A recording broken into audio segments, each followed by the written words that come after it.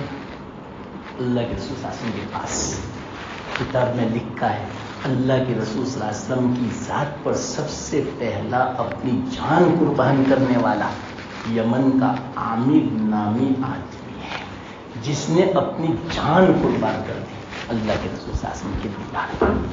کیسے ہوں گے ہمارے آپ؟ ہاں، تو یہ میں کہہ رہا ہوں کہ آپ کے تذکرے میں برکت، آپ کا جب دنیا میں وجود ہوا تو کتنی برکتیں. یہ تو میں نے ایک بات سنائی مختصر، ایک دم سے آ گئی ذہن میں، اس لیے تو آپ کی جو تذکرے میں اتنی برکت ہے، تو اگر آپ کی زندگی اپنا ہے تو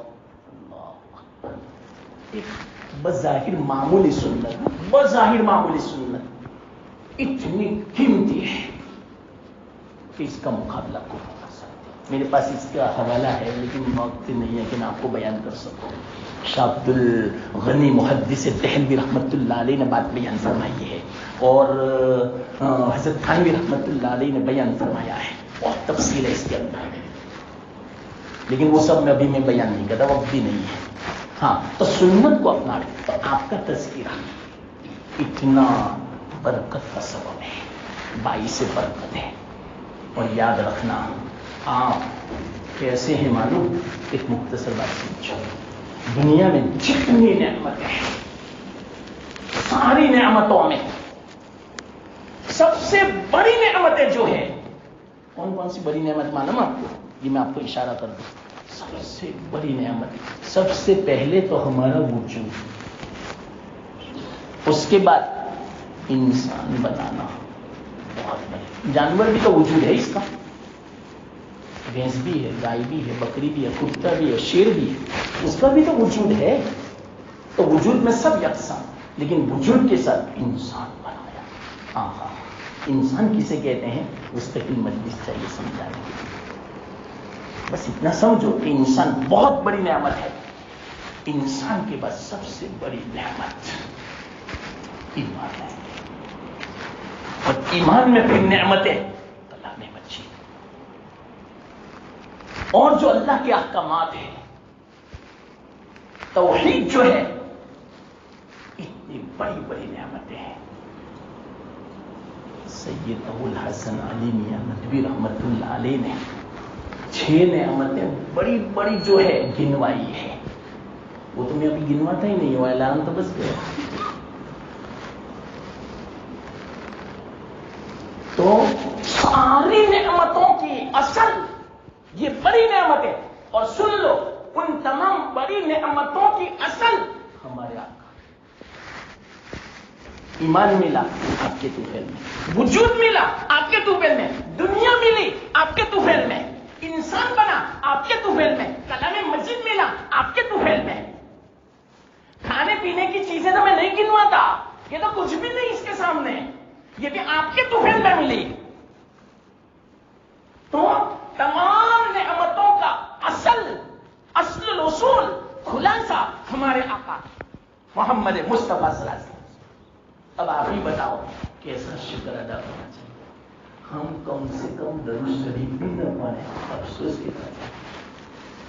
سنتوں پر عمل تو ہے لیکن درود شریف کو پڑھیں. چلے ہم بس گئے، میں آگے دے دیا اس لیے تو 2 گھنٹے کی مجلس ہو تو تھوڑی بات ایسا. خیر بس ایک ابتدا ہو گئی میری. اس مسجد میں مجھے آنا بھی تھا، مسجد دیکھنے کے لیے واقعہ نظیر خوش ہو گیا. ماشاء اللہ اللہ تعالیٰ نے جس طرح اس مسجد کو ظاہری اعتبار سے رونق والی اور زبردست آراستہ مزین بنائی، اسی طرح اللہ تعالیٰ باطنی اور معنوی جس مقصد کے لیے مسجد بنائی جاتی ہے کہ نمازیں آباد ہو، نمازی آباد ہو، تلاوت ہو، ذکر ہو، دعائیں ہو، تعلیم ہو، اللہ اس سے بھی آباد کرنا ہے. اور اس کی برکت ہے، اس کی رحمت ہے، آس پاس میں جو رہنے والے ہیں اور پورے گاؤں والے ہیں ان سب کو علامات فرما ہے، محروم کا فرما ہے. آپ سب کا حق بنتا ہے، ذمہ داری بنتی ہے اب اس مسجد کا حق ادا کریں. اور حق کیا ہے؟ نماز پابندی سے ہو، تلاوت ہو، دعا ہو، ذکر ہو. انشاءاللہ اس کی رحمت آپ کے گھروں میں نازل ہوگی. اگر اللہ کے گھر کو آباد کریں گے اللہ آپ کے گھر کو آباد کرے گا. اللہ نے جو کہنے کی توفیق عطا فرمائی، مجھے آپ کو سب کو عمل کی توفیق دے. پھر آئندہ کبھی موقع ہوگا تو انشاءاللہ میں تفصیل سے کروں گا. یہ تو کچھ بھی نہیں، بس ایک میں نے کہا ادریس بھائی کو کہ مختصر ایک شروعات ہو جائے. وہ تو رات کو بھی کہتے تھے کہ جمعہ تو زیادہ ہوں گے رات کے مقابلے میں، اس لیے جمعہ سے میں شروع کر دو. انشاءاللہ ایسا ہوگا تو مغرب بعد عشاء بعد کبھی بیان کریں گے تو انشاءاللہ اس کو پوری تفصیل آئے گی. واقعی دعوانا الحمدللہ.